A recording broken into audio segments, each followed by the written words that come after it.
La familia Guinness vendió al mundo la felicidad en un vaso, pero pagó por ella con los funerales de sus propios hijos. La fama, que se suponía un escudo, les colocó un blanco en la espalda para los asesinos. Hasta el día de hoy, la primera frase de una de las canciones más grandes de la historia versa sobre uno de sus herederos, quien perdió la vida en un accidente automovilístico, y el mundo entero sigue entonándola. Esta es la maldición de Guinness. Entonces, ¿cuántas tragedias son necesarias para transformar un sueño en una pesadilla? A mediados del siglo XVII, Irlanda era una tierra de fuertes contrastes y tensiones subyacentes, un reino independiente, aunque progresivamente subordinado a la voluntad de su poderoso vecino inglés. La isla estaba regida por la ascendencia protestante, una minoría terrateniente adinerada, descendiente de colonos ingleses y escoceses, leal a la corona británica. Estos controlaban el Parlamento en Dublín, los tribunales, el ejército y prácticamente toda la riqueza y el poder, gobernando sobre una mayoría católica desfavorecida y mayoritariamente empobrecida, a quienes las leyes penales prohibían poseer tierras, ocupar cargos públicos o incluso educar a sus hijos en su propia fe. Aquí descubrirás documentales sobre cómo funciona el dinero, los secretos de los bancos y la economía global. Suscríbete y cada semana aprende conmigo a entender el sistema financiero. Después de esto, continuamos. Era un mundo definido por profundas divisiones religiosas y sociales, una sociedad precaria, donde la ambición era una empresa arriesgada. En este contexto, Arthur Guinness nació en 1725, en el pequeño pueblo de Shelbridge, en el condado de Kildare. Aunque no era miembro de la gran ascendencia, su condición de protestante le otorgó una ventaja significativa en la estructura social. Su padre, Richard Guinness, ocupaba un puesto respetable como administrador de tierras para el arzobispo de Cashel, un clérigo poderoso e influyente llamado Dr. Arthur Price. Esta conexión resultaría ser el factor más importante en el futuro de la familia. El joven Arthur creció en la finca del arzobispo y se sostiene que su padre supervisaba la cervecería de la propiedad. Fue allí, entre los toneles de maceración y los alambiques de cobre de una cervecería provincial, donde Arthur probablemente aprendió las bases de su futura profesión. Observó, asimiló y cultivó una ambición tranquila pero ardiente que trascendía los límites de su posición social. El momento decisivo llegó en 1752. Tras su fallecimiento, el arzobispo Price, quien también era padrino de Arthur, dejó un legado en su testamento que marcaría un punto de inflexión en la historia familiar. Legó la sorprendentemente generosa suma de 100 libras a su ahijado, Arthur Guinness, y otras 100 libras a su padre, Richard. En una época en la que un artesano cualificado podía ganar entre 20 y 30 libras al año, esta era una cantidad de capital que significaba una transformación vital. Era un pasaporte a una nueva vida, una oportunidad para forjar su propio destino. Con esta herencia, Arthur no adquirió una pequeña granja, ni buscó un cómodo puesto administrativo. Se embarcó en su propia aventura empresarial. En 1755, a la edad de 30 años, arrendó una pequeña cervecería en la cercana ciudad de Leixlip. Fue un comienzo modesto, pero propio. Allí, durante 4 años, perfeccionó su oficio, elaborando cervezas irlandesas tradicionales, construyendo una reputación local de calidad y, lo más importante, aprendiendo las intrincadas dinámicas del sector. Sin embargo, su mirada estaba fija en un premio mucho mayor, la bulliciosa, caótica y perpetuamente sedienta ciudad de Dublín. Dublín, en la década de 1750, era la segunda ciudad del Imperio Británico, una metrópolis próspera, hermosa y a menudo brutal. Grandes plazas georgianas y elegantes casas señoriales emergían, símbolos de la riqueza de la ascendencia, pero convivían con algunos de los asentamientos más precarios de Europa. Era una ciudad de cultura y miseria, de alta sociedad y pobreza desesperada. Y era una ciudad que bebía. Las tabernas y posadas proliferaban, siendo los centros de la vida social y política. Para un cervecero ambicioso, Dublín era el mercado por excelencia. En 1759, Arthur realizó su movimiento estratégico. Dejó la cervecería Lee Clip a su hermano menor y viajó a Dublín en busca de una oportunidad. La encontró en el extremo occidental de la ciudad, en un lugar llamado St. James's Gate.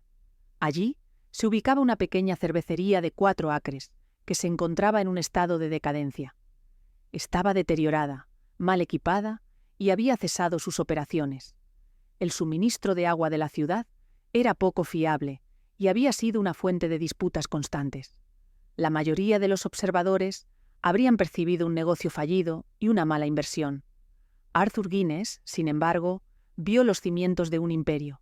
Se acercó a los propietarios, la familia Rainsford, y comenzó las negociaciones. Debió ser un negociador extraordinariamente persuasivo, porque el acuerdo que cerró es ahora una leyenda corporativa, un testimonio de su notable seguridad en sí mismo y una visión a largo plazo sin precedentes. Firmó un contrato de arrendamiento, no por 21 años, el plazo estándar en ese momento, ni por 99 años, un período que habría parecido una eternidad. Arthur Guinness firmó un contrato de arrendamiento por 9.000 años. El alquiler anual se fijó en un módico alquiler de 45 libras para siempre. Fue uno de los tratos comerciales más audaces, visionarios y, sencillamente, insólitos de la historia. Constituyó un acto de fe supremo en sus propias habilidades y en el futuro de su producto. El plazo de 9.000 años le otorgó algo que ningún otro empresario podía soñar: una seguridad empresarial absoluta.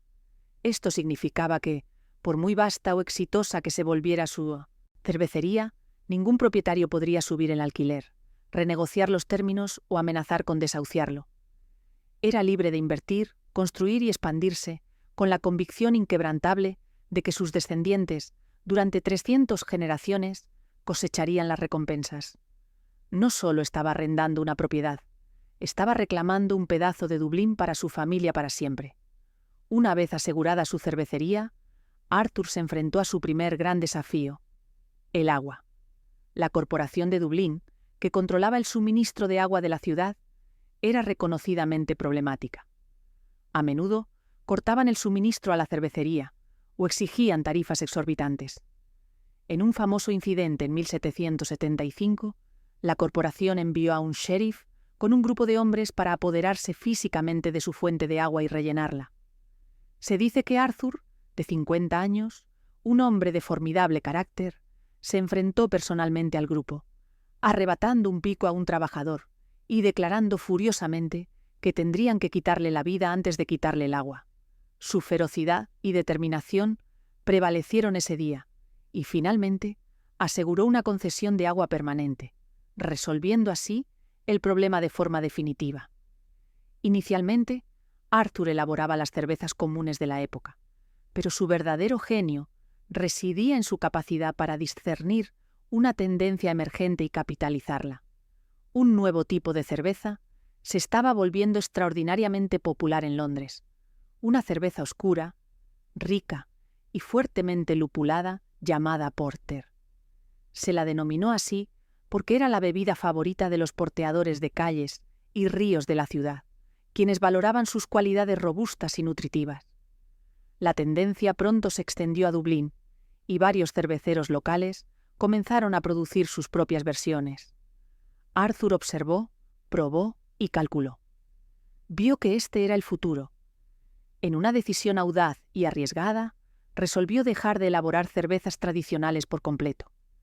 En 1799 produjo su última cerveza y dedicó toda su operación en St. James's Gate a perfeccionar un producto singular, su propia versión distintiva de porter.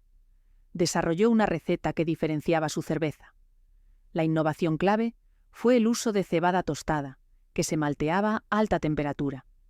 Esto le confirió a su porter un color más oscuro, casi negro, un distintivo amargor y un rico sabor a tostado que era más intenso que el de sus rivales de Londres.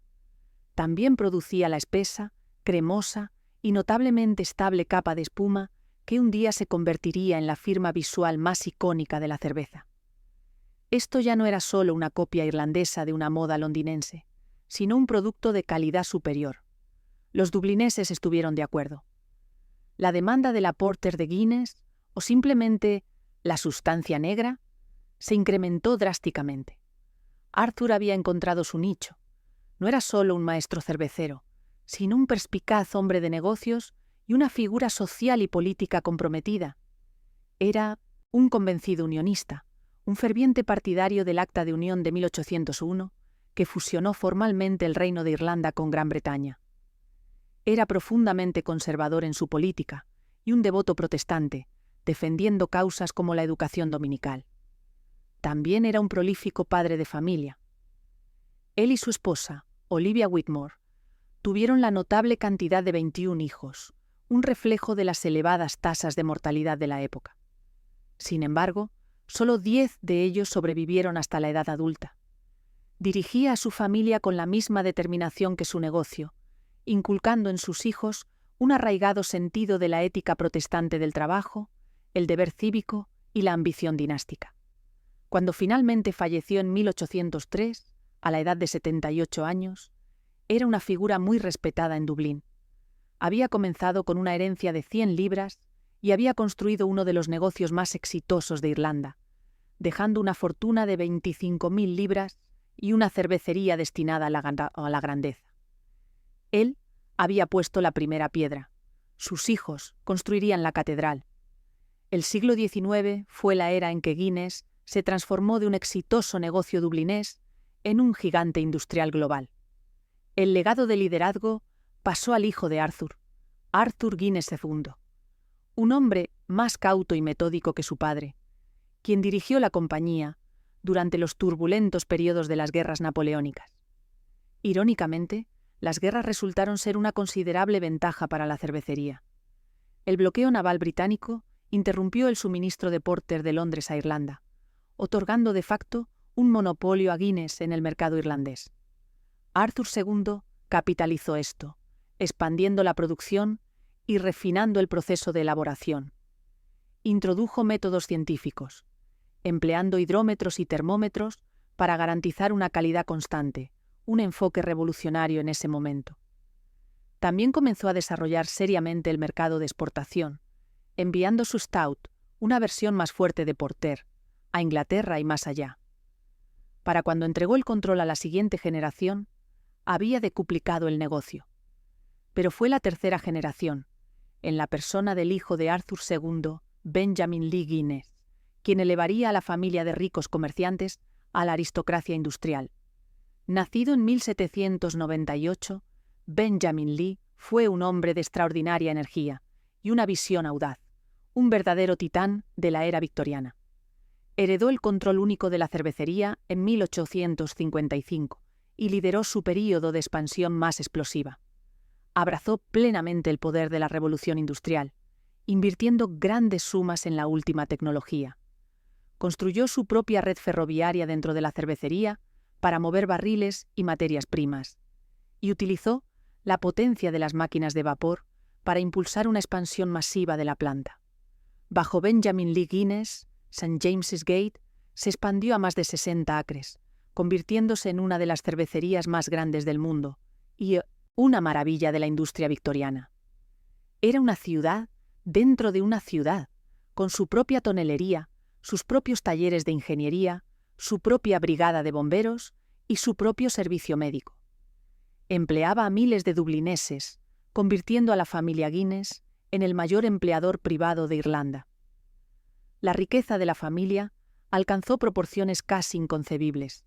Ya no eran solo cerveceros, eran una fuerza financiera. Y con esta riqueza llegó un arraigado sentido de la responsabilidad cívica.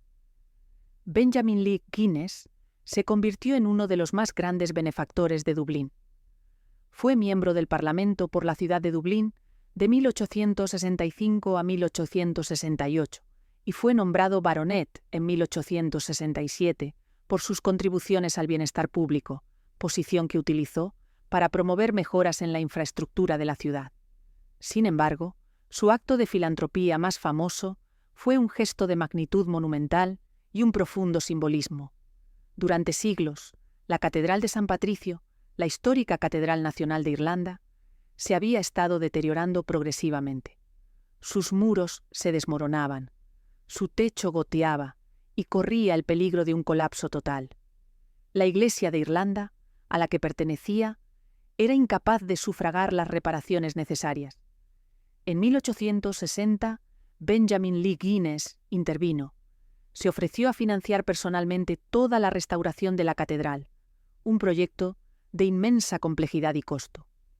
El coste final ascendió a más de 150.000 libras, una cantidad tan considerable que resulta difícil de dimensionar en términos modernos. Fue un acto de increíble generosidad, pero también una contundente declaración política. Aquí estaba un industrial protestante, un pilar del establishment unionista, invirtiendo una fortuna en la preservación de una catedral medieval que era una piedra angular del patrimonio de toda la isla, venerada por católicos y protestantes por igual. Fue un gesto que consolidó el estatus de la familia Guinness como la realeza no oficial de Dublín, trascendiendo las amargas divisiones sectarias de la época.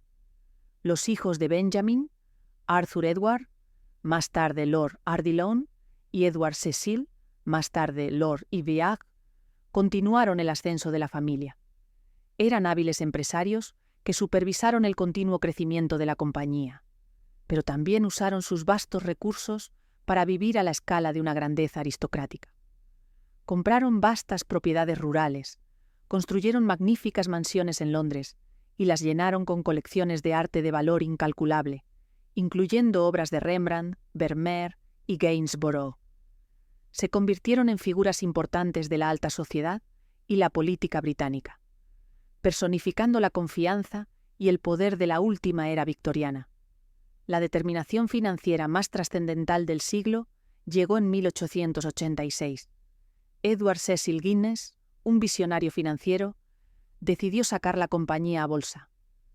Flotó Guinness en la Bolsa de Valores de Londres, un movimiento que liberó su valor y convirtió la ya enorme fortuna de la familia en proporciones verdaderamente astronómicas. La emisión de acciones fue extraordinariamente sobresuscrita. Todo el mundo quería un trozo de la sustancia negra. De la noche a la mañana, la familia Guinness se convirtió en una de las familias más ricas del mundo, al mismo nivel que los Rothschild y los Rockefeller. El capital de la flotación permitió a Edward Cecil, ahora Lord Iveagh, emprender una iniciativa filantrópica sin precedentes. Estableció el Guinness Trust y más tarde el Iveagh Trust en Dublín, que construyó extensas áreas de viviendas dignas y accesibles para los pobres en Londres y Dublín, obras de caridad que continúan hasta el día de hoy. Al amanecer del siglo XX, la dinastía Guinness había alcanzado un cenit aparentemente inexpugnable. Habían creado un producto que era un fenómeno de alcance global. Habían construido la cervecería más grande y rentable del mundo. Eran aristócratas, políticos, filántropos y mecenas de las artes. Habían logrado todo lo que Arthur Guinness pudo haber soñado y más. Desde fuera, su historia era una trayectoria de éxito perfecta e ininterrumpida, un testimonio de trabajo duro, innovación y virtud cívica. Pero al amanecer del nuevo siglo, comenzó a manifestarse una narrativa diferente. El inmenso perfil público, el poder político y la asombrosa riqueza que la familia había acumulado comenzarían a atraer una clase distinta de atención, un destino más sombrío. La era del triunfo estaba cediendo el paso, de manera lenta e imperceptible, a una era de tragedia. Los susurros de una maldición familiar, antes una mera fantasía, estaban a punto de cobrar fuerza en los eventos violentos y caóticos del siglo venidero. El primer impacto devastador para la dinastía Guinness en el siglo XX no fue una tranquila tragedia familiar de la que se susurraba en los salones. Tampoco fue un fracaso en la sala de juntas. Fue un acto de violencia brutal, público y altamente político que reverberó desde las polvorientas calles del Cairo hasta los sagrados salones de Westminster, estremeciendo los cimientos del Imperio Británico. Fue un evento que anunció al mundo que el nombre Guinness, durante tanto tiempo un símbolo de industria, filantropía y aristocracia, ahora también transformaba a su portador en un blanco. El hombre en el centro de este conflicto geopolítico fue Walter Edward Guinness, el primer barón Moyne, una figura que encarnaba el cénit de la integración de la familia en el establishment británico y cuya muerte se convertiría en un capítulo sombrío en el violento nacimiento de una nueva nación. Nacido en Dublín en 1880, Walter Guinness fue el tercer hijo de Edward Cecil Guinness, el primer conde de Iveagh, el prodigio financiero que había sacado la empresa a bolsa y acumulado una de las fortunas más grandes del mundo. Walter era, en todos los sentidos, un producto de su clase y de su tiempo. Educado en el prestigioso Eton College, se desenvolvía con naturalidad por los escalones más altos de la sociedad. No estaba destinado a dirigir la cervecería. Esa responsabilidad correspondía a su hermano mayor. Así que persiguió la otra gran vocación de su clase: el servicio público y el deber militar. Su juventud estuvo marcada por la aventura y el conflicto. Se ofreció como voluntario para servir en la Segunda Guerra Boer, en Sudáfrica. Una experiencia crucial para muchos jóvenes de su generación. Cuando estalló la Gran Guerra en 1914, respondió nuevamente al llamado, sirviendo con honores en el Suffolk Yeomanry.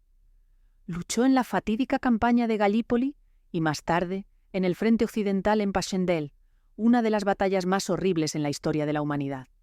Fue herido, mencionado en los partes de guerra en repetidas ocasiones por su valor, y condecorado con la Orden de Servicio Distinguido, prueba de su valentía bajo las hostilidades.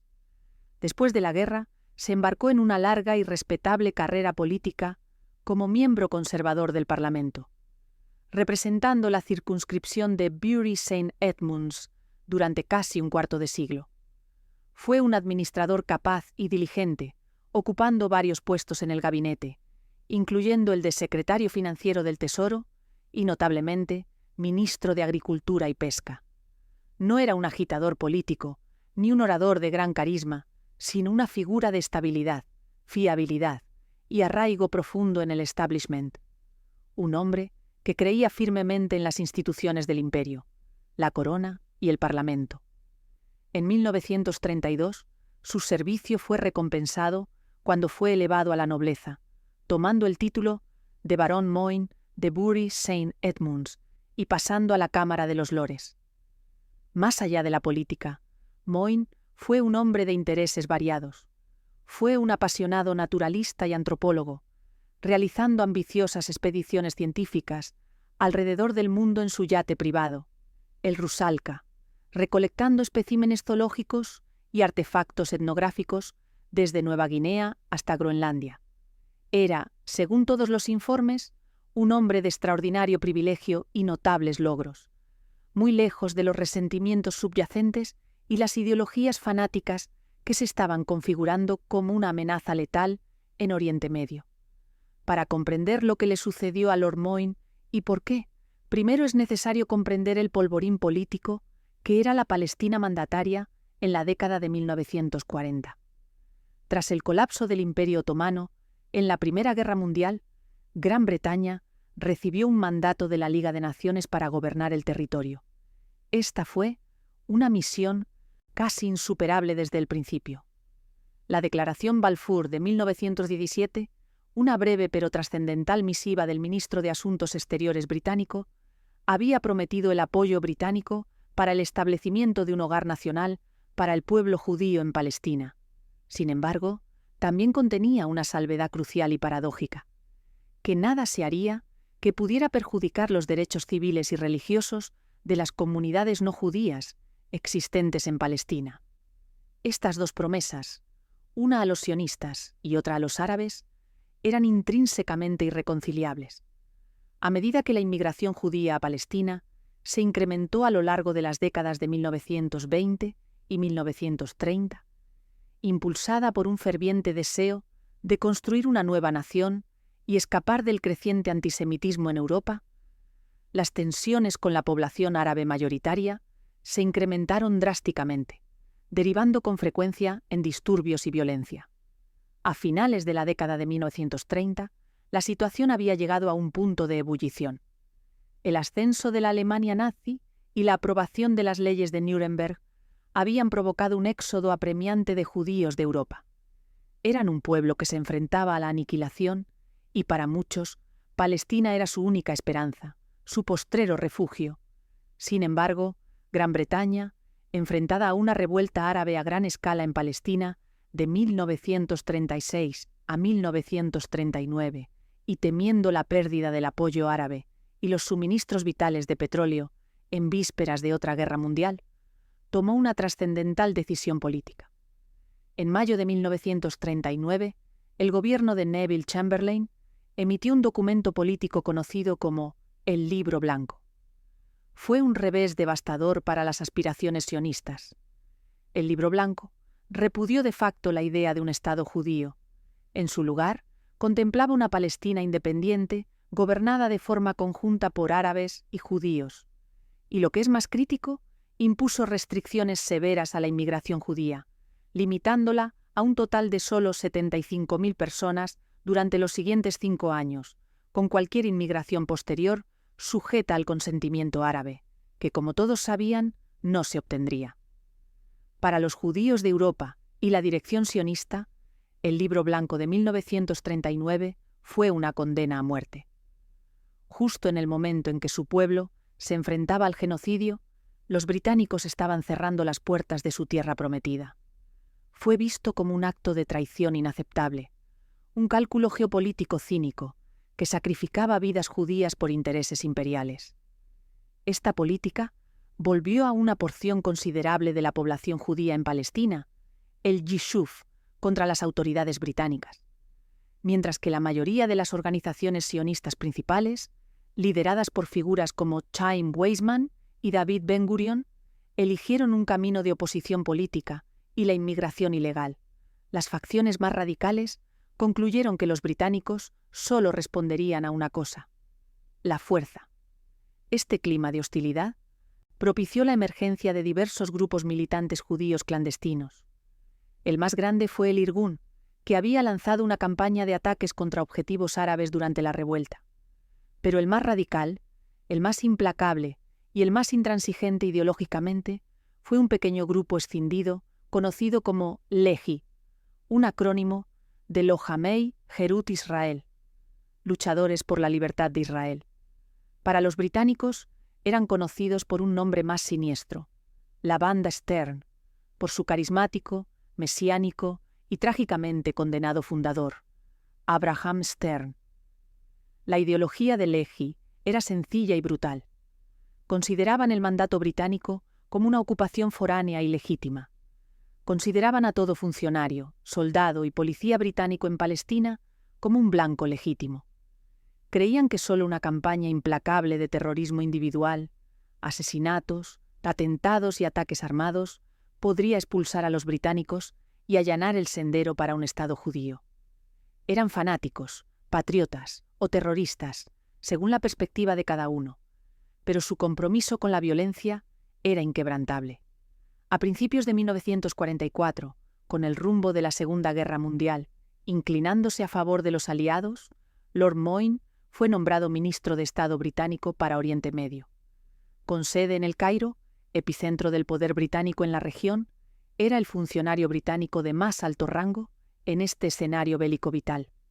Su papel era coordinar la estrategia política y diplomática en todo el vasto territorio. Para los líderes de Lehi, esto lo convertía en el objetivo perfecto.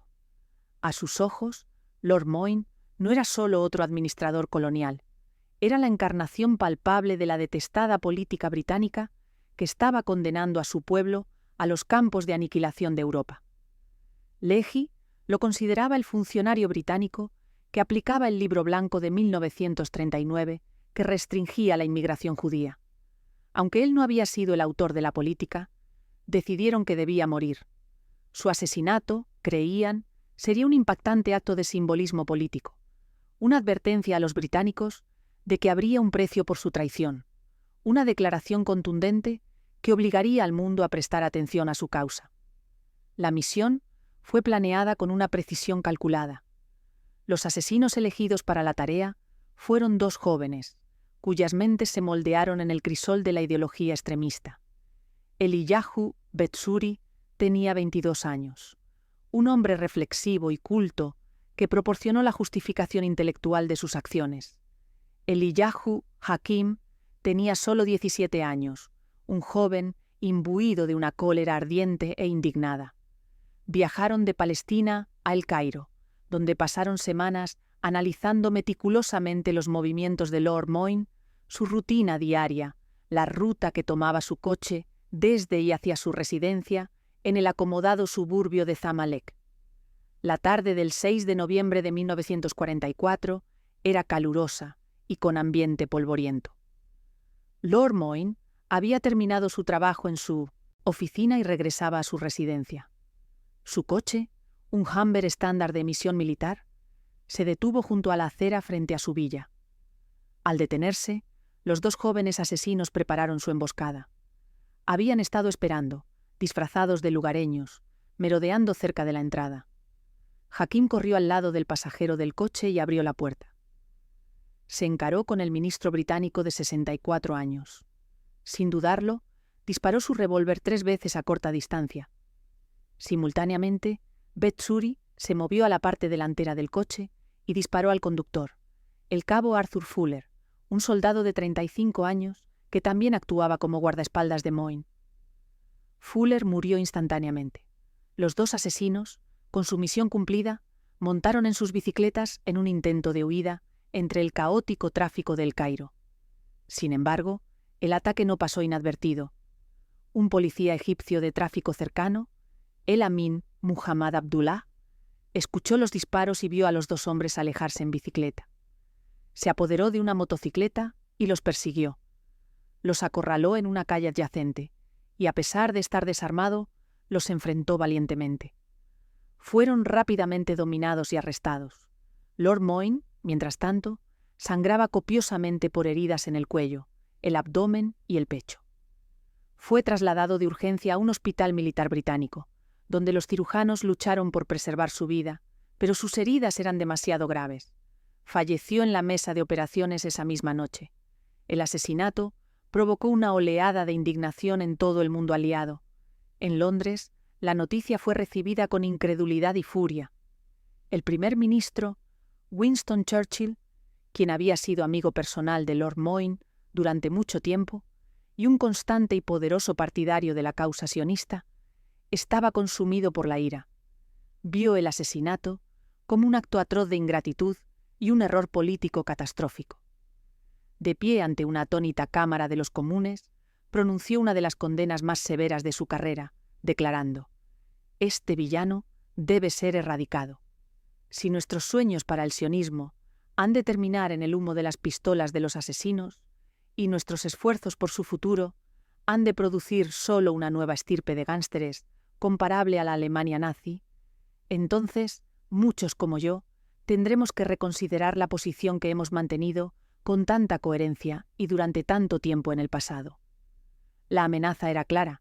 Las acciones de los extremistas podrían poner en peligro todo el proyecto de un Estado judío. El asesinato fue igualmente perjudicial para la dirección sionista tradicional.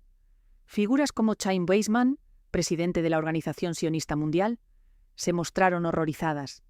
Sabían que el ataque socavaría su credibilidad ante el gobierno británico y alienaría a sus aliados más importantes en el momento en que más los necesitaban. Emitieron una condena pronta e inequívoca del asesinato, y, en una acción controvertida, la dirección del Yishuv lanzó una campaña conocida como el Season, o temporada de caza, colaborando activamente con las autoridades británicas para cazar y exponer a los miembros del Lehi y el Irgun. El asesinato había dejado al descubierto las profundas, amargas y violentas divisiones dentro del propio movimiento sionista. El juicio de Beth Suri y Hakim, celebrado ante un tribunal militar egipcio a principios de 1945, se convirtió en un acontecimiento político. Los dos jóvenes no manifestaron remordimiento alguno. Por el contrario, utilizaron la sala del tribunal como plataforma para proclamar su ideología y denunciar con desafío el imperialismo británico. En un discurso vehemente y elocuente que fue reportado en todo el mundo, Beth Suri declaró: «No reconocemos la autoridad de este tribunal. Mi crimen es que deseo que mi nación sea libre. Mi crimen es que quería que terminara el sufrimiento de mi pueblo. Nos vimos obligados a hacer lo que hicimos, y con nuestro acto queremos gritar al mundo entero. Tenemos derecho a vivir. Tenemos derecho a una patria. Su desafío fue absoluto, pero su destino estaba irremediablemente sellado. Fueron declarados culpables de asesinato y condenados a muerte. A pesar de algunas súplicas de clemencia de último momento, fueron ahorcados en El Cairo el 23 de marzo de 1945. Hasta el día de hoy, su legado sigue siendo objeto de profunda controversia. Para el mundo en general y para muchos israelíes, fueron terroristas que asesinaron a un diplomático. Pero para una minoría nacionalista intransigente, son venerados como mártires heroicos que sacrificaron sus vidas en la guerra por la independencia de Israel.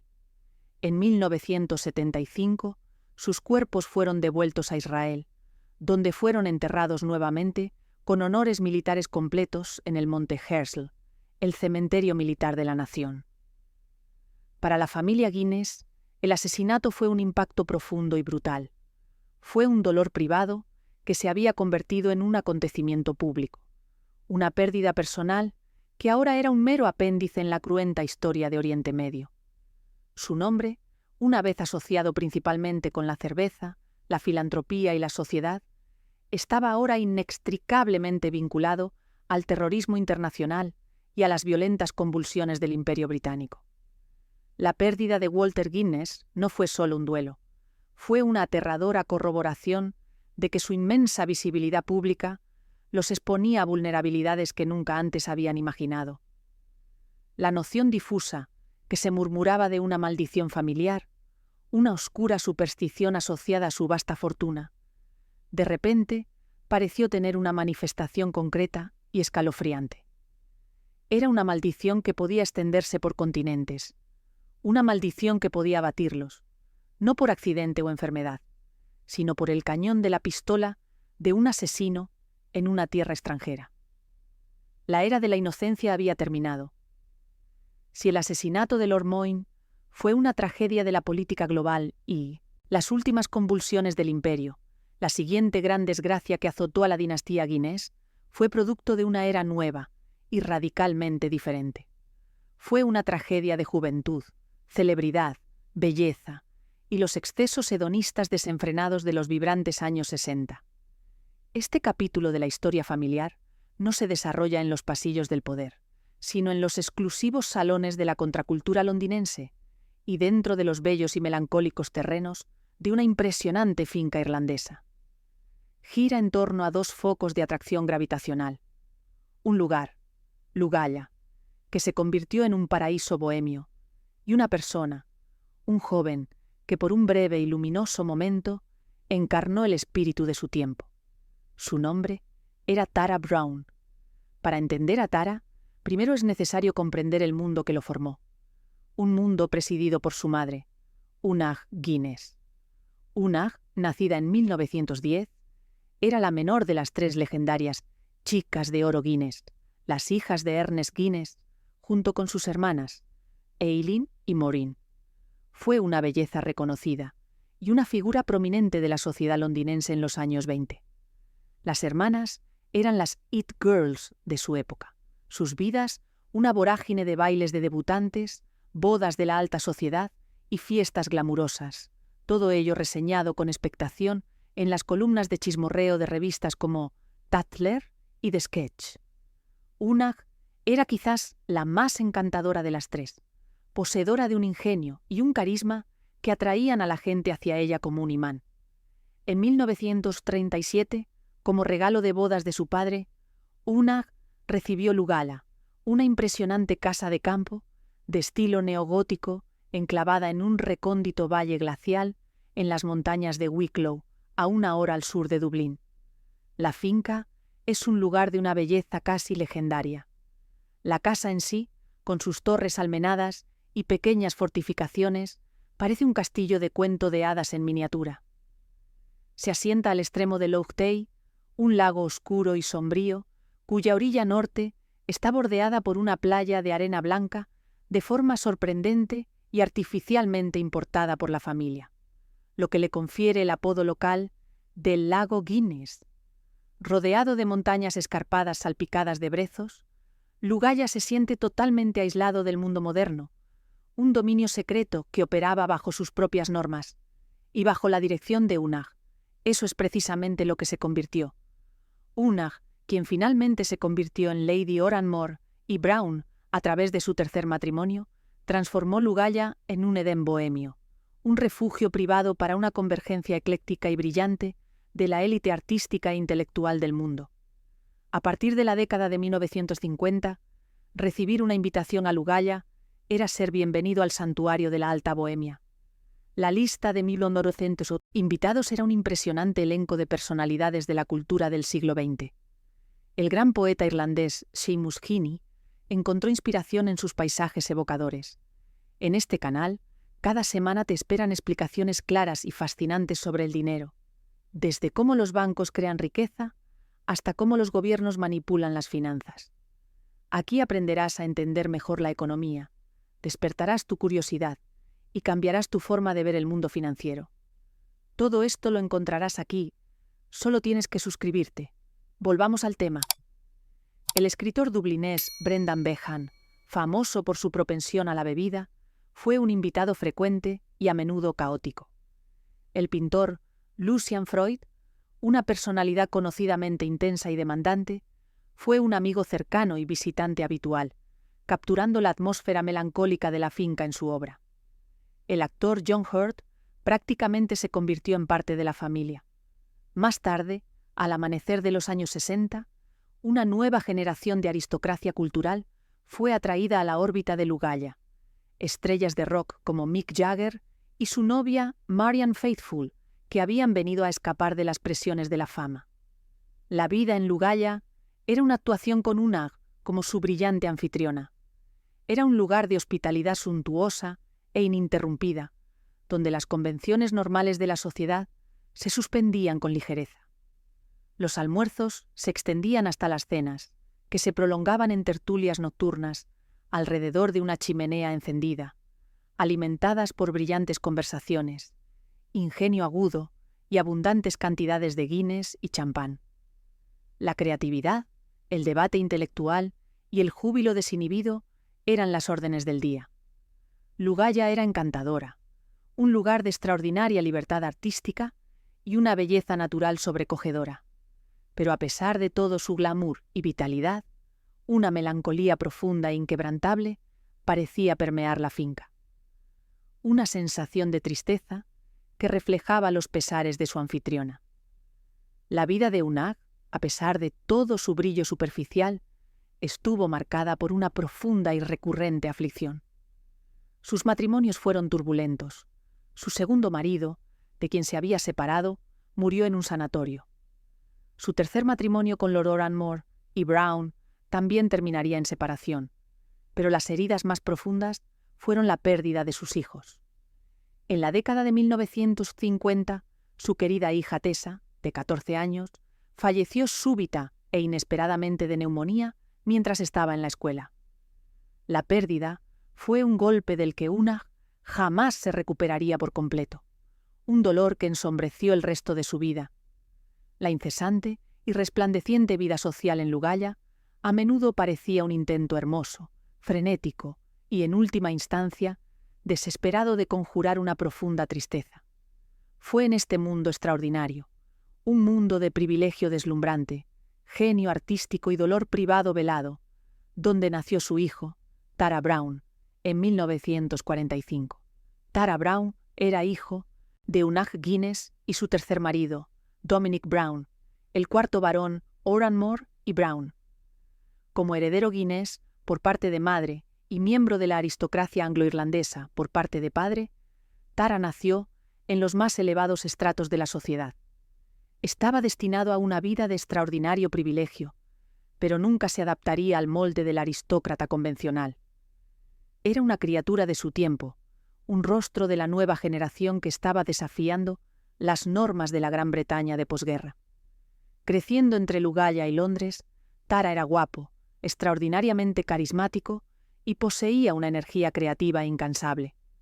Se convirtió en una figura prominente, un rostro del emergente movimiento contracultural del Swinging London.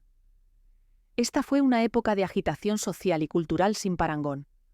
Una nueva generación, la primera en crecer libre de la sombra de la guerra y la austeridad, estaba cuestionando cada faceta del anquilosado establishment británico. La música, la moda, el arte y las actitudes sociales estaban siendo revolucionados, y Londres era el epicentro efervescente de esta explosión cultural. Tara Brown estaba justo en su corazón. Era un referente de tendencias, un socialité que se codeaba con las personalidades más relevantes. Era amigo íntimo de Brian Jones, el extravagante y, trágicamente, condenado fundador de los Rolling Stones. Frecuentaba los mismos círculos exclusivos que los Beatles y era particularmente amigo de Paul McCartney y John Lennon. Era un habitual en los clubes más de moda como el Ad-Lib y el Scotch of St. James, los epicentros de la vida nocturna de la nueva aristocracia del rock. Era un icono de estilo, encargando de manera célebre al colectivo artístico holandés The Fool que pintara su coche deportivo AC Cobra con un vibrante mural psicodélico. Cuando recibió su herencia Guinness, al cumplir los 18, abrazó la libertad que ésta le confería con una alegría y, para algunos, una imprudencia notables. Cuando cumplió 21 años, en marzo de 1966, organizó una celebración de cumpleaños ya legendaria en Lugaya. Fue una extravagancia psicodélica que duró 2 días, un encuentro del viejo mundo bohemio y el nuevo. Contrató los servicios de 2 de las bandas más populares del momento, The Lovin' Spoonful, de América, y The Pretty Things de Gran Bretaña, para actuar ante una lista de invitados que incluía a Mick Jagger, Brian Jones y un sinfín de otras figuras juveniles de la alta sociedad. Fue el evento social del año, un símbolo del estatus de Tara como príncipe de la escena del swinging London. Vivía la vida con una intensidad desenfrenada, una vida de coches rápidos, mujeres de notable belleza, fiestas hasta el amanecer y experimentación psicodélica. Encarnaba el espíritu de los años 60, el rechazo de la convención, la adopción de lo nuevo y la embriagadora y arriesgada búsqueda del placer y la experiencia. Pero el mismo estilo de vida que lo convirtió en un icono estaba plagado de peligros. El mundo que habitaba, a pesar de todo su glamour, era tan peligroso como emocionante. La noche del 17 de diciembre de 1966, apenas 9 meses después de su célebre 21º cumpleaños, Tara conducía por el distinguido barrio londinense de South Kensington. Iba al volante de su nuevo coche deportivo, un Lotus Elan azul claro, uno de los vehículos más veloces y a la moda de la época. En el asiento del pasajero iba su novia, la modelo Suki Potier, de 18 años. Se dirigían a la casa del artista David Vaughan, donde iban a discutir un diseño para una nueva boutique que Tara planeaba abrir. Lo que sucedió después en el cruce de Redcliffe Square y Redcliffe Gardens es objeto de cierto debate histórico. La investigación oficial indicó que Tara simplemente no vio un vehículo estacionado, pero los testimonios de testigos presenciales y la narrativa popular que se ha convertido en leyenda sugieren un escenario más dramático. Se dice que un Volkswagen blanco salió de forma imprevista de una calle lateral directamente en su camino. Tara, quien según los informes conducía a una velocidad considerable, tuvo una fracción de segundo para reaccionar. Desvió el coche violentamente para evitar el Volkswagen. El Lotus, un coche pequeño y ligero, perdió el control y colisionó con una fuerza devastadora contra un camión aparcado. El impacto resultó catastrófico. Tara Brown sufrió heridas mortales y falleció al día siguiente en el hospital. Tenía solo 21 años. En un último y conmovedor acto de heroísmo o instinto, el giro que hizo recibió toda la fuerza del impacto en el lado del conductor, protegiendo a su pasajera. Milagrosamente, Suki Potier sobrevivió al accidente con lesiones comparativamente leves. La noticia de la muerte del apuesto y vibrante joven heredero Guinness sacudió a la sociedad londinense. Fue un final trágico, brutal y aparentemente sin sentido para una vida de promesa deslumbrante. Para su madre, Unei, de vuelta en Lugaya, La noticia fue un golpe impensable y devastador, el segundo de sus hijos en ser arrebatado prematuramente. La luz y la risa de Lugalla se apagaron por un dolor que jamás se desvanecería. La historia de la muerte de Tara Brown podría haberse desvanecido en un mero pie de página en las crónicas sociales de la época. Otra historia moralizante sobre los peligros de la juventud y los coches rápidos. Pero estaba destinada a ser inmortalizada, transfigurada de una tragedia personal en una pieza cultural de alcance global por uno de sus conocidos más famosos, John Lennon.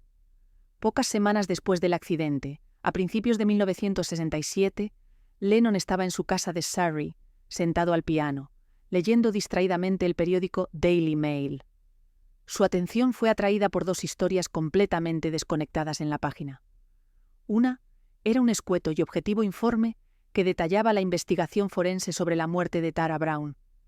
La otra era un curentoso breve artículo sobre un peculiar plan para reparar el alarmante número de baches en las carreteras de Blackburn, Lancashire, 4.000 de ellos para ser precisos.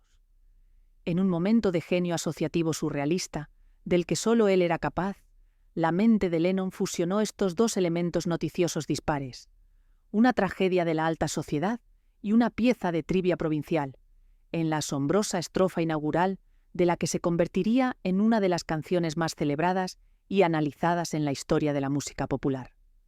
La canción era A Day in the Life, la evocadora y enigmática pista final de la próxima obra maestra de los Beatles, Sgt. Pepper's Lonely Hearts Club Band.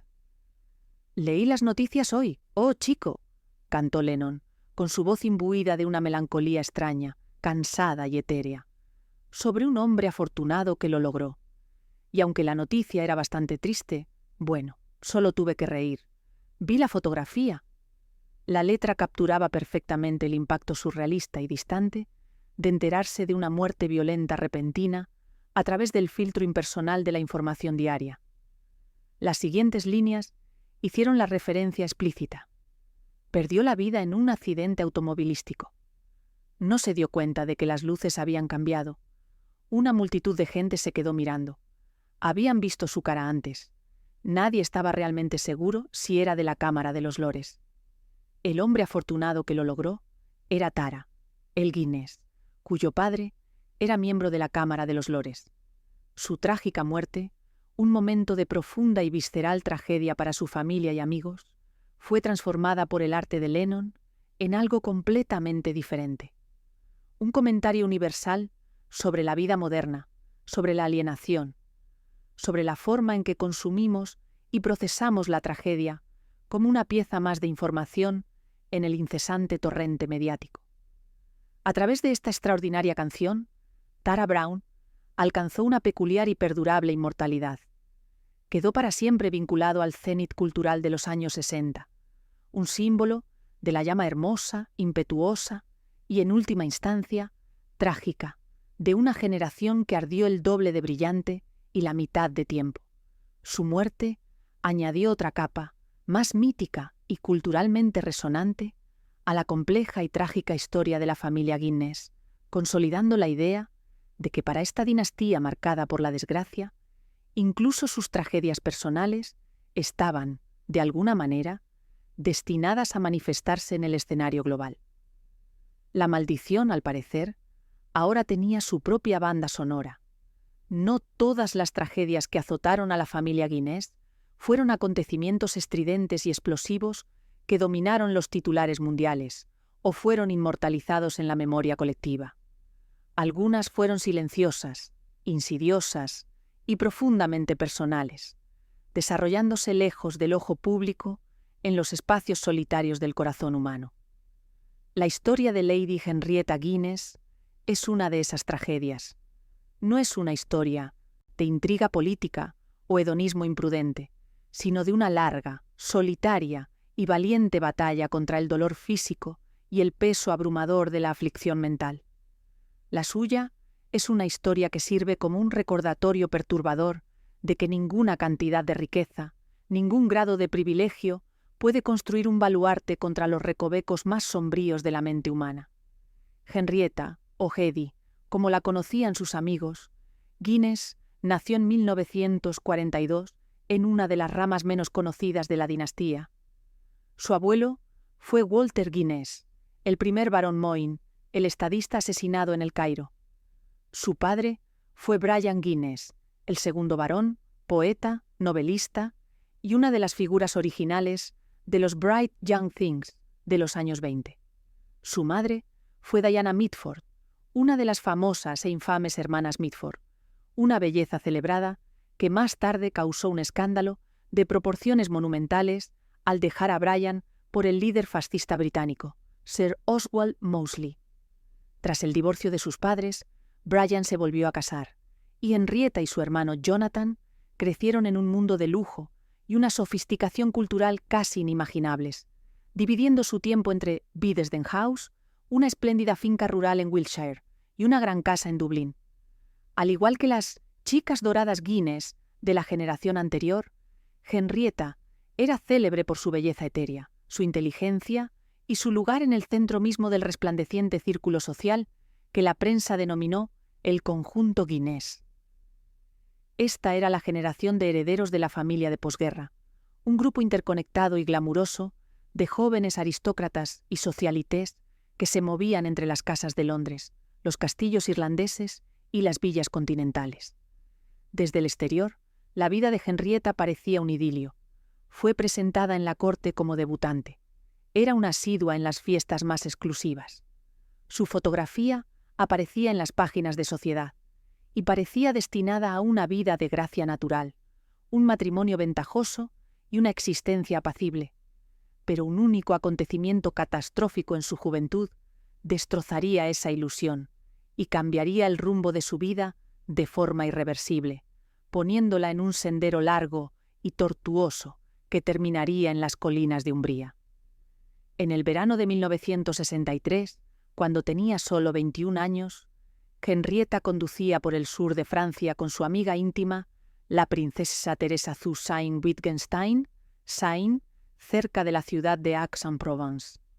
Se vieron implicadas en un devastador accidente automovilístico. El impacto resultó pavoroso. Henrietta tuvo suerte de sobrevivir, pero las heridas que sufrió alteraron su vida. Su cuerpo resultó gravemente dañado. Soportó una larga y ardua recuperación, sometiéndose a numerosas intervenciones quirúrgicas y pasando meses en el hospital. Cuando finalmente salió, ya no era la misma joven enérgica y despreocupada que se había ido de vacaciones de verano. Quedó con discapacidades físicas severas y permanentes. Caminaba con una evidente cojera y padecía un dolor crónico y persistente que la afligiría el resto de su vida. Para cualquier joven, esto sería un golpe devastador, pero para una mujer como Henrietta, cuya identidad estaba tan intrínsecamente ligada a la gracia, la belleza y la agilidad física de su mundo social, el impacto psicológico fue catastrófico. El mundo de los bailes de caza, los viajes de esquí y las fiestas en el jardín, la esencia misma de su existencia, ahora le estaba en gran medida vedado. Ya no podía participar en la vida social activa y sin esfuerzo de sus compañeros. Cada paso era un constante y doloroso recordatorio de la traición de su propio cuerpo, un eco constante del accidente. El dolor físico era un tormento, pero fue el precio emocional y psicológico lo que resultó ser más destructivo. El accidente sumió a Henrietta en una depresión clínica, profunda y recurrente. En las décadas de 1960 y 1970, la salud mental era un tema rodeado de ignorancia y estigma, especialmente dentro de la cultura reservada y reticente de la aristocracia británica. El padecimiento emocional debía ser soportado en la intimidad, no se discutía, se trataba abiertamente.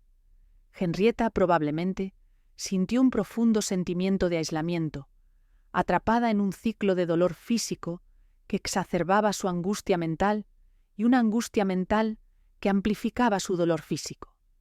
El mundo vibrante y brillante que había habitado una vez se convirtió no en una fuente de placer, sino en una fuente de profunda ansiedad y un doloroso recordatorio de sus pérdidas. El futuro, que una vez había considerado garantizado, un futuro que casi con certeza habría incluido matrimonio, hijos y un papel como anfitriona de la sociedad, parecía disiparse ante su mirada. Se volvió cada vez más retraída, retirándose del mundo social que consideraba que ya no le pertenecía, ni ella a él. Encontró consuelo y anonimato lejos de las presiones de Londres y las expectativas de su clase. Halló una cierta paz en Italia. Se sintió atraída por el arte, la cultura y el apacible paisaje de Umbría, el corazón verde de la nación.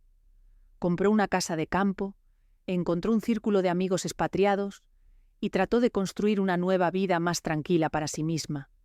Se instaló cerca de la antigua e impresionantemente bella ciudad de Spoleto, un lugar famoso por su festival artístico anual, el Festival dei Due Mondi, y por su notable arquitectura medieval y romana. Era, en la superficie, un entorno idílico para una serena recuperación del espíritu. Pero incluso en Nuit-de-Son, este paraíso italiano, bañado por el sol, sus demonios internos, los fantasmas duales del dolor y la depresión, la asediaron incansablemente.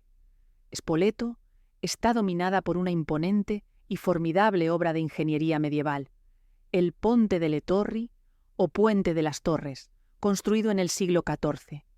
Esta magistral estructura es a la vez un puente y un acueducto, una serie de 10 arcos de piedra majestuosos que atraviesan un profundo desfiladero arbolado, conectando la fortaleza de la ciudad, la roca albornociana, con la ladera boscosa de Monteluco. Es un lugar de belleza sobrecogedora. Estar de pie en él es estar suspendido entre el cielo y la tierra, con la antigua ciudad a un lado y el bosque sagrado al otro. Es una proeza del ingenio humano y un lugar de profunda contemplación.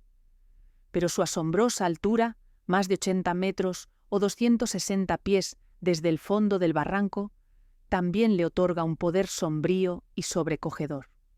A lo largo de los siglos, se había convertido en un sitio de peregrinación, no solo para artistas y turistas, sino para aquellos cuya desesperación los había llevado a buscar un desenlace trágico. Fue aquí, en la tarde del 3 de mayo de 1978, donde el largo y silencioso padecimiento de Lady Henrietta Guinness llegó a su desoladora conclusión. Los detalles de sus últimas horas son desgarradores por su sencillez. Condujo hasta el puente, aparcó su coche y salió a la pasarela peatonal que lo atraviesa. Era una figura conocida, si bien algo melancólica en la ciudad. Nadie habría pensado que algo iba mal. Luego, en un acto final y desesperado, escaló el parapeto y se precipitó al vacío.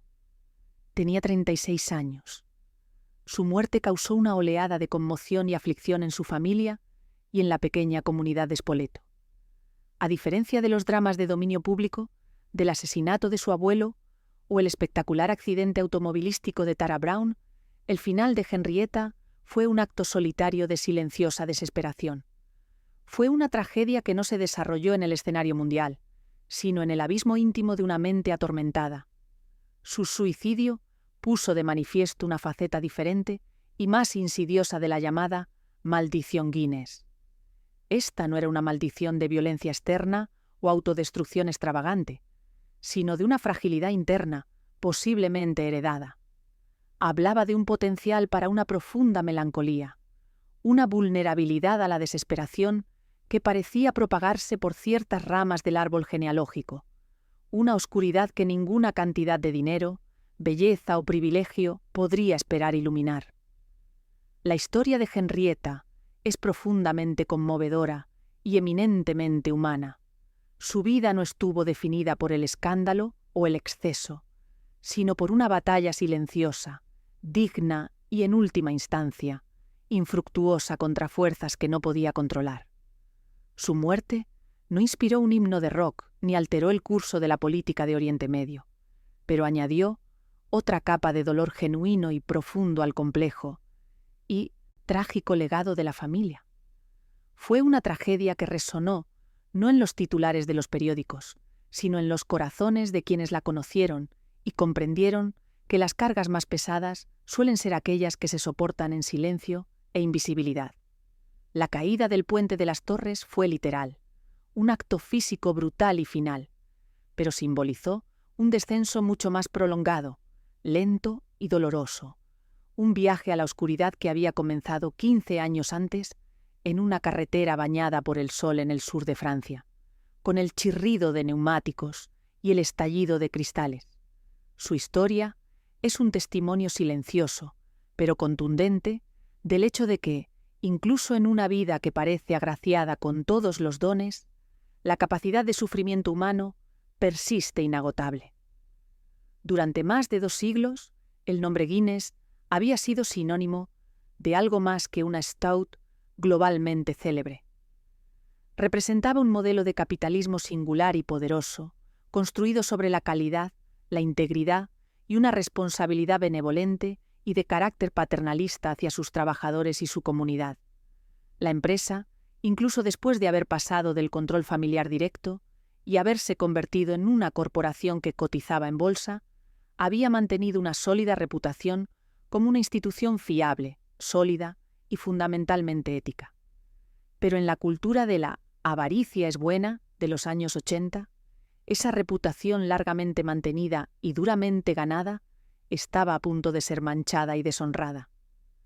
La siguiente gran tragedia de Guinness no fue de sangre, sino de estados financieros, no una maldición del destino, sino un escándalo meticulosamente orquestado por la avaricia humana, y probaría que el legado de valor incalculable de la familia podía verse amenazado no solo por fuerzas externas o demonios internos, sino por las maquinaciones cínicas e implacables del mundo corporativo moderno. El escenario de este nuevo drama era el distrito financiero de Londres, conocido como la Milla Cuadrada.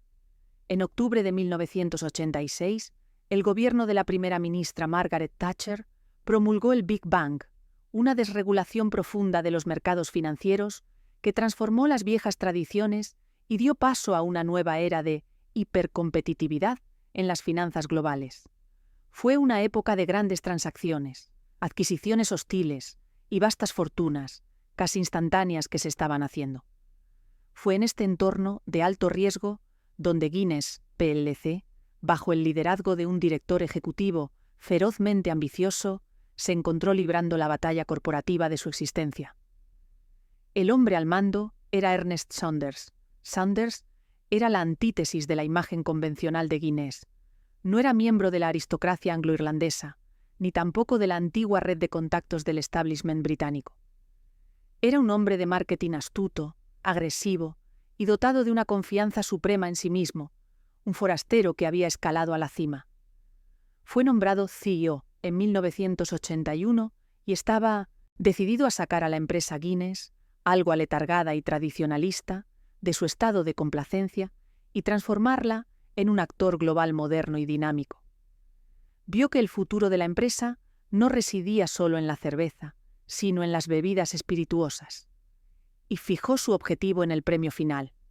Distillers, un gigantesco conglomerado escocés, venerable pero algo deficientemente administrado, que poseía una cartera de las marcas de whisky y ginebra más emblemáticas del mundo, incluidas Johnny Walker, Dewar's, White Horse, Gordon's y Tanqueray. A finales de 1985, Guinness lanzó una audaz propuesta de adquisición por Distillers. La adquisición sería un acontecimiento transformador para la empresa, convirtiendo instantáneamente a Guinness en una auténtica superpotencia en el sector de las bebidas. Pero no eran los únicos interesados. Pronto se encontraron inmersos en una encarnizada, amarga y cada vez más hostil guerra de ofertas con otra importante empresa británica, Argyle Group, un coloso de los supermercados, dirigido por el perspicaz empresario escocés James Gulliver. Fue una clásica contienda corporativa. Argyle era un actor más grande y poderoso, y su oferta inicial por Distillers era más alta y considerada de forma generalizada como la favorita para ganar. Ernest Saunders y su equipo en Guinness estaban desesperados. No podían concebir la derrota. El prestigio, las posibles ganancias y la propia reputación de Saunders estaban en juego. Estaban preparados para hacer todo lo que fuera preciso para asegurar la victoria, y lo que hicieron los llevó mucho más allá de los límites de la ética empresarial y de lleno en el ámbito de la conspiración criminal. La batalla por Distillers se libró predominantemente a través de acciones. En una adquisición contenciosa como esta, ambas empresas oferentes ofrecen una combinación de efectivo y sus propias acciones para convencer a los accionistas de la empresa, objetivo de que les vendan. Esto crea una dinámica sencilla pero crucial. Cuanto más alto sea el precio de las acciones del oferente, más valiosa será su oferta. Saunders y su círculo de confianza, un grupo de ejecutivos de alto rango y asesores financieros, tramaron un plan ilegal, secreto y asombrosamente audaz para inflar artificialmente el valor de las acciones de Guinness, haciendo que su propuesta resultara más atractiva que la de Argyle. Formaron lo que la acusación llamaría más tarde un grupo de acción concertada, un consorcio secreto de inversores y financieros adinerados, influyentes y bien conectados que, a cambio de compensaciones secretas, acordaron comprar cantidades masivas de acciones de Guinness en momentos críticos durante la batalla de adquisición. Esta compra concertada creó una falsa percepción de una confianza desmedida del mercado en Guinness, impulsando el precio de las acciones al alza. Sin embargo, la conspiración fue mucho más compleja. No se trataba de un caso de amigos, entusiastas que se sumaban a la causa. Guinness prometió en secreto a estos inversores que estarían íntegramente protegidos de cualquier pérdida potencial. Se les ofrecieron cuantiosos honorarios de éxito, secretos por su ayuda. Creamos este canal con un propósito: compartir conocimientos y acercar el mundo de las finanzas a todas las personas. Porque creemos que entender el dinero es también entender el poder y nuestra vida cotidiana. Suscríbete y forma parte de esta misión. Retomemos desde aquí. Lo más grave es que en varios casos clave, Guinness proporcionó en secreto al sindicato el mismo dinero que necesitaban para comprar las acciones en primer lugar, canalizando decenas de millones de libras esterlinas a través de una compleja red de empresas offshore y cuentas bancarias suizas. En efecto, Guinness estaba utilizando ilegalmente sus propios recursos para manipular el precio de sus propias acciones. Las figuras clave de esta red clandestina eran un listado de personalidades prominentes de las finanzas de los años 80. Estaba Gerald Ronson, un eminente magnate inmobiliario británico y uno de los empresarios más respetados del país. Estaba el abogado estadounidense e intermediario corporativo Anthony Parnes. Estaba el veterano financiero de la City, Jack Lyons, un hombre conocido por su vasta red de contactos y su papel como asesor de políticos.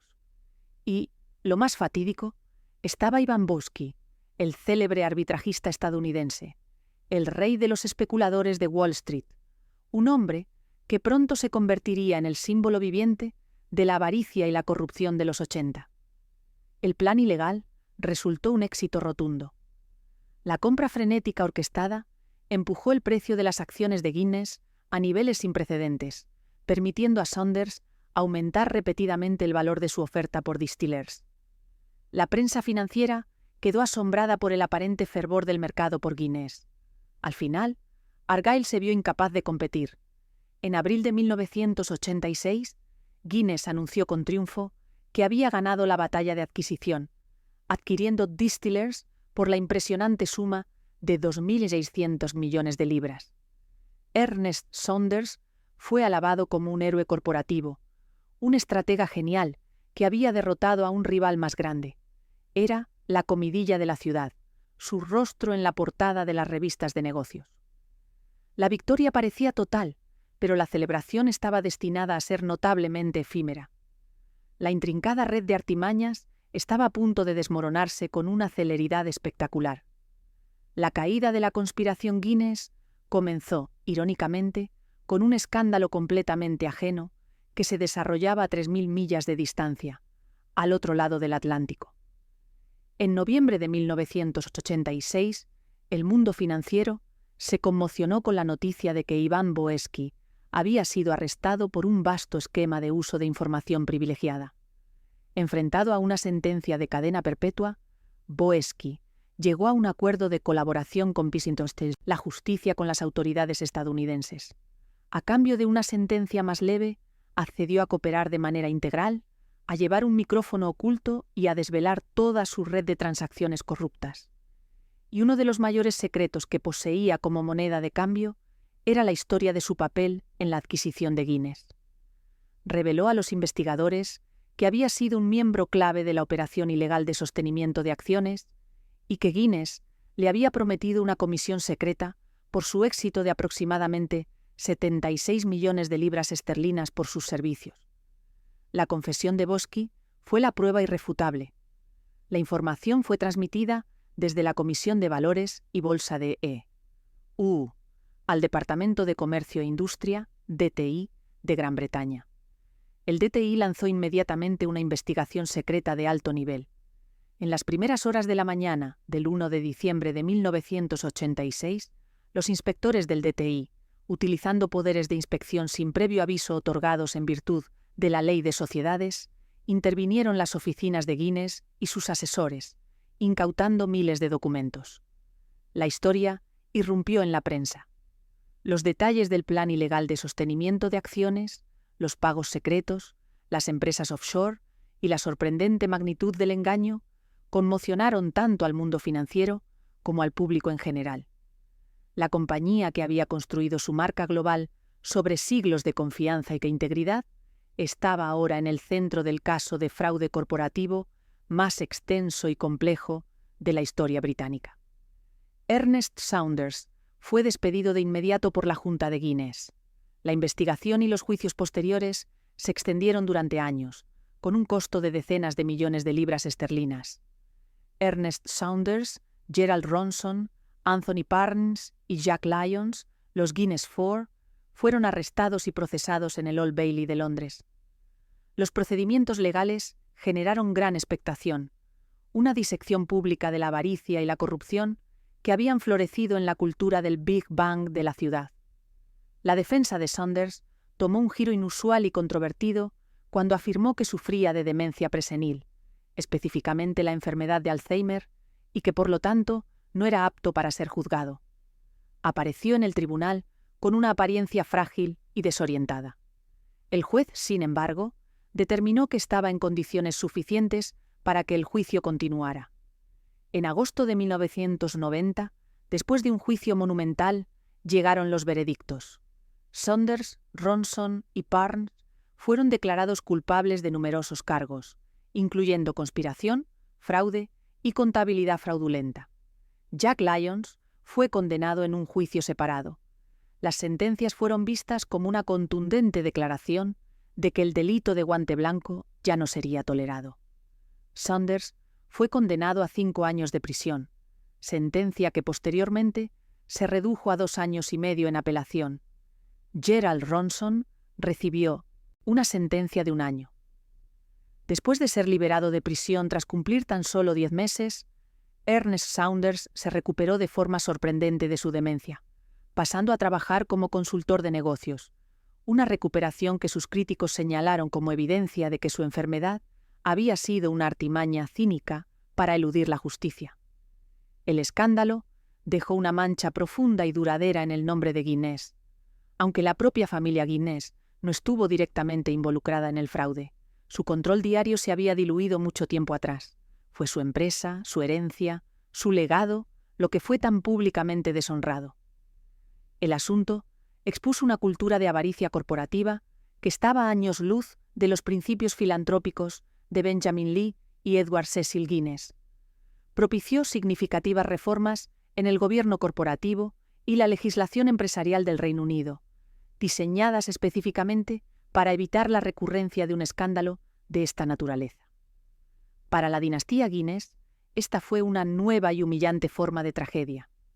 Nadie había muerto, pero algo de valor incalculable había sido sustraído y posiblemente perdido de forma irreparable. Una reputación global de integridad que había sido construida meticulosamente durante más de 2 siglos. La maldición, al parecer, podía manifestarse de múltiples maneras. Podía presentarse en forma de bala de un asesino, de coche deportivo siniestrado o de precipitación desde una gran altura. O podía presentarse en forma de un libro de contabilidad secreto y una operación bursátil fraudulenta, ensombreciendo el arpa dorada que una vez había brillado con tanta intensidad y pureza para que todo el mundo la viera. Y así terminamos donde empezamos, con una sencilla pinta de Guinness, un icono global surgido de la audaz apuesta de un hombre. Pero detrás del vertido perfecto, ahora vemos la narrativa paralela, un patrón implacable de asesinatos, accidentes, suicidios y escándalos. Entonces, ¿qué es la maldición de Guinness? ¿Se trata de una fuerza sobrenatural? ¿Un precio exigido por una fortuna desmedida? ¿O reside la verdad en algo más inquietante y profundamente humano? Quizás la maldición es simplemente la consecuencia de vivir bajo el peso abrumador de un apellido célebre. Su fortuna no solo erigió palacios, sino que también forjó una jaula dorada que exacerbaba cada imperfección humana. La riqueza permitió el estilo de vida impetuoso que culminó en un fatal accidente automovilístico. El poder los convirtió en blanco de atentados. El privilegio no pudo protegerlos de la desesperación solitaria que condujo a una precipitación desde un puente. Y la presión por sostener el imperio llevó a la avaricia que mancilló su legado. La historia de la dinastía Guinness no es una historia de espectros. Es una historia aleccionadora, escrita con sangre y reflejada en los estados financieros. Es un contundente recordatorio de que el éxito, inmenso con frecuencia, proyecta las sombras más profundas. Y la trágica e ineludible realidad es que lo que confirió inmortalidad al nombre Guinness es, paradójicamente, lo que hizo a la familia tan trágicamente vulnerable y profundamente humana.